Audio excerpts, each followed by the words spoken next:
ও মনো মনো মনো, তোমার কাছে বিয়ের আগের জীবনটা ভালো ছিল না বিয়ের পরের জীবনটা ভালো বলো তো? বিয়ের আগের জীবনটা মানে কোনো জীবন ছিল? বেকার, বন্ধুদের সাথে আড্ডা মারা, ঘোরা, বিড়ি খাওয়া, মদ খাওয়া, সিগারেট খাওয়া, পার্টি করা, ফালতু। শরীর খারাপ, মানসিক কষ্ট।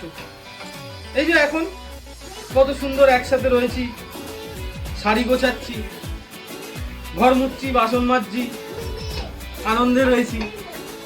এটাই তো জীবন, এটাই তো চেয়েছিলাম। আমি তো সবাইকে বলি, যদি জীবনে বাঁচতে চাস বিয়ে কর। স্বর্গ রে ভাই, স্বর্গ। এ স্বর্গ পাবি না। কি